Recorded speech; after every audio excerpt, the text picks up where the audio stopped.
Hello everyone. For as long as I've had this channel, I've sort of hesitated and really pondered on sharing this story.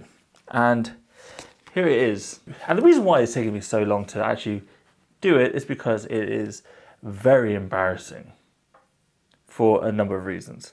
But I felt, you know what, it's not that big a deal. So let's get into it. And so here it is, the thing that I have been putting off showing you guys for a very long time. And for that, we're going back in time to 2009. And basically, as you can see, right there, me. This is my very first photo book that I made in 2009. And it's basically a family holiday photo book. And the reason why this is so embarrassing for me is it's like the standard of photography, but to just my dress sense.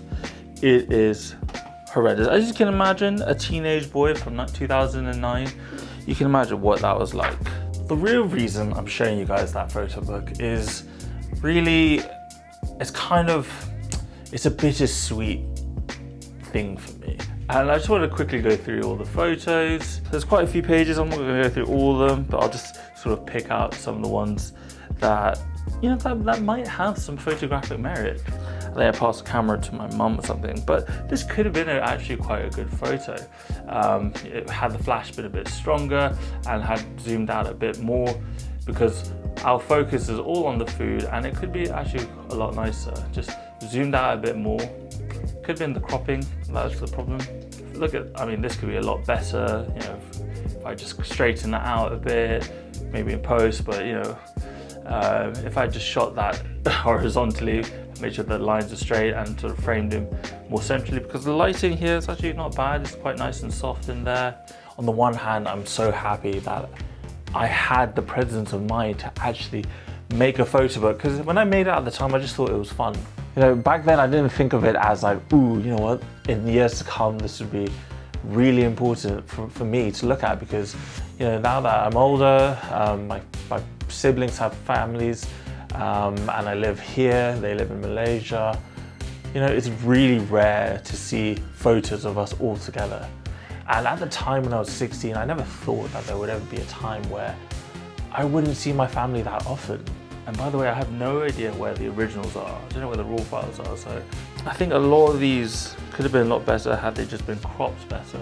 For some reason, I decided to lay them out like this. But at the time, I was just like, this is so much fun, because, you know, just taking photos. And then when I found out that on my first MacBook laptop, there was this feature in iPhoto where you could literally make a photo book inside iPhoto. You could literally put it all together and then place an order within the app, and then it would get mailed to you, this physical book. And that was 90% of the reason why I bought that laptop in the first place. And so that's what I did with this. I put it all together. I just threw it together. I didn't think about resolution. I didn't think about the colors. I didn't think about how it would be sequenced. I didn't think about any of those things that, you know, photographers think about now when they put a book together. Perhaps this wasn't the best cropping here. For example, this photo here, like having us pressed against the spine of the book. These are my brothers, younger brother, older brother. Like, they're obviously clearly very amateurish. Like, at the time, I don't even know if I was shooting manually. It was like my first ever camera, and it was just, oh, it's hilarious looking at these photos. I mean, this is something. Like, look at this lighting, like that's some geometric lighting. If street photographer me saw this lighting today, I would be camping there for, I don't know, for hours. I didn't think about composition, I didn't think about lighting, I didn't think about exposure.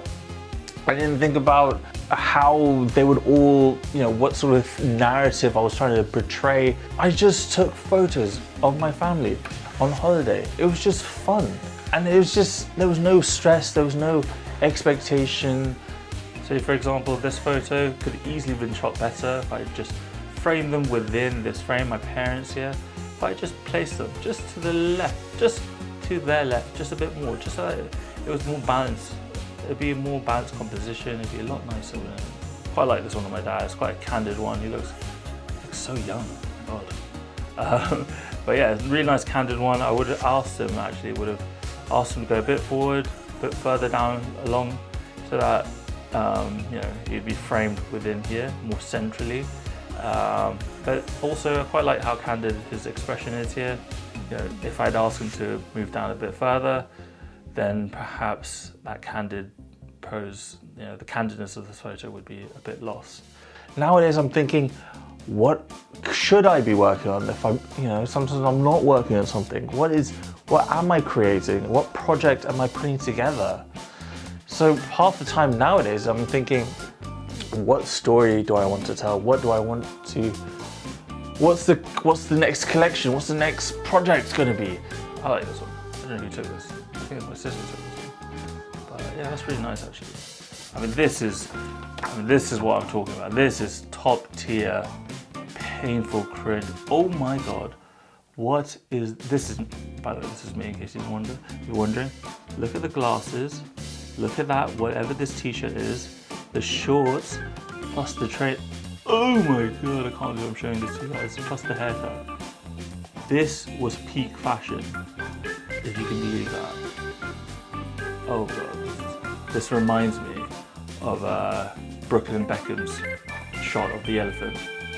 Just completely silhouetted. So many times I'm thinking, you know, I've had so many ideas that just never see the light of day because I just get burnt out before I even begin. And that's what this photo book reminds me of. Look at the hat. Oh my God, the trucker hat. Who let me out? Why was I allowed out? On the one hand, you know, this book is, you know, serves as a bank of memories, of cherished memories. But on the other hand, it's also a reminder to me to never stop having fun with photography and to never stop. And at this time, when I was around 16, 17, 18, I had my camera with me all the time. And I was shooting friends' birthday parties, not as like officially, but just for fun. I'd bring my camera and I was taking snaps of all my friends, photos of which I don't know where they are.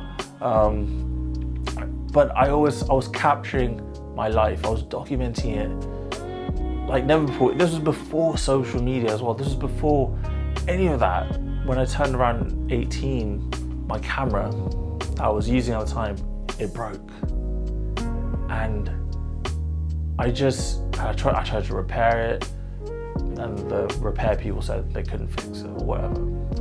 So I just stopped taking photos. I completely lost momentum. And for about 6 years, I didn't take a single photo, or like, as in with like a normal camera. I didn't take it seriously. It was just, I just stopped, you know. And when I look at this photo book and I think about it, I just think of the 6 years that I wasted not taking photos. I always think to myself, where would I be now? How many more photos would I have taken if I never stopped taking photos? And it's like a huge regret of mine. That's 6 years that I could have documented. And whilst, you know, I can't guarantee that I will always be productive and I will always be creating projects, but one thing that I've always promised myself ever since, you know, from maybe like my mid-20s, the thing I've always promised myself now is that I will never stop taking photos. You know, how some people have tattoos on their body reminding them to, I don't know, you know, Casey Neistat has this tattoo saying do more or whatever. This book is that for me. Never stop taking photos. And if anyone makes fun of my outfit in the comments, I'll be coming for you. That was cool back then, okay? Anyways, thanks for watching. I'll see you all in the next one.